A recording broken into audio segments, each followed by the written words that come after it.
معزز سامعین گرامی قدر، گزشتہ 2 خطبات سے آپ کے سامنے معجزات کے باب کو رکھ رہے ہیں۔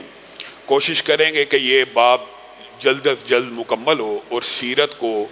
غزوہ بدر کے بعد سے جہاں سے چھوڑا گیا وہیں سے دوبارہ شروع کرے، اور کوشش یہ کریں گے کہ وہ واقعات جو آگے چل کے معجزات کے حوالے سے سیرت کے باب میں آنے ہیں ان کی ریپیٹیشن نہ ہو۔ معجزات کا باب ایمان کو بڑھاتا ہے، اور معجزات کا باب اس بات کے اوپر دلالت کرتا ہے کہ جس رسول اور پیغمبر کے اوپر نباتات، جمادات، جانور بھی ایمان لے کے آتے ہیں تو انسانوں کو بھی انہی کے اوپر ایمان لے کے آنا چاہیے۔ اور معجزات سکہ سند سے جب ہمارے تک پہنچ جاتے ہیں تو گویا یہ معجزہ صرف اس وقت کے لوگوں کے لیے نہیں ہے بلکہ رہتی امت کے لیے صحابہ نے بیان کیا، سکہ راویوں سے بیان ہوتا چلا آیا، سچے لوگوں نے یہ بات ہم تک پہنچائی۔ گویا ایسے ہی یقین ہونا چاہیے جیسے ہم اپنی آنکھوں سے ان معجزات کو دیکھ رہے ہیں۔ اگرچہ اسلام ایمان بالغیب کی تلقین کرتا ہے لیکن یہ معجزات تسلی کے لیے، تشفی کے لیے ہوتے ہیں۔ نبی کریم صلی اللہ علیہ وسلم بذات خود بھی اللہ رب العزت ان کی تسلی و تشفی کے لیے بعض اوقات معجزات عنایت فرماتے تھے۔ مکہ کے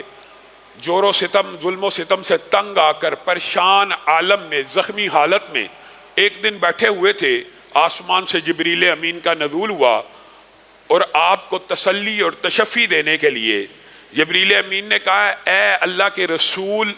وہ جو سامنے درخت ہے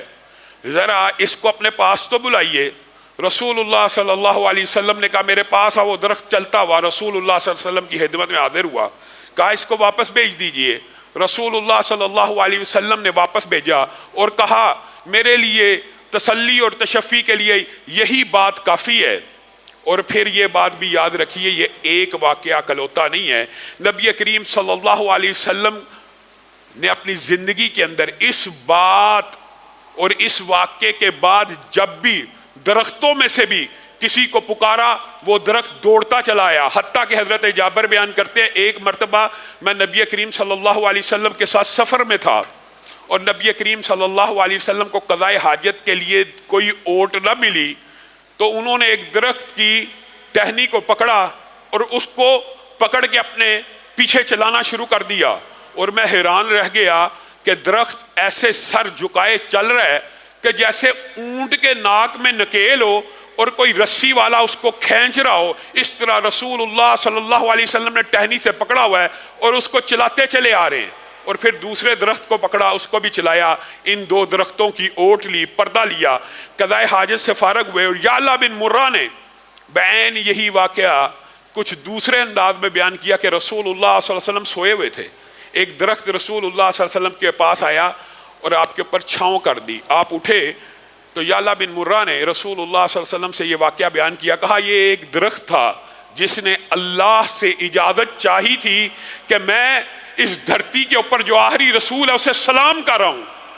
تو اس درخت کو بھی یہ اجازت دے دی گئی اور رسول اللہ صلی اللہ علیہ وسلم نے کہا وہ مجھے سلام کر کے واپس لوٹ گیا۔ اور یہ صرف درختوں کی بات یہاں تک نہیں ہے، ایک اعرابی کو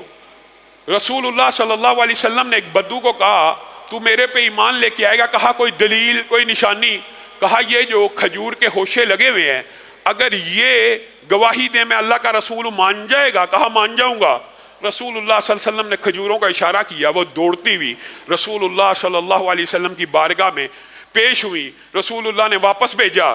وہ بدو کہنے لگا اللہ کی قسم اس کے بعد تو مجھے کسی بھی نشانی کی کوئی ضرورت نہیں، اور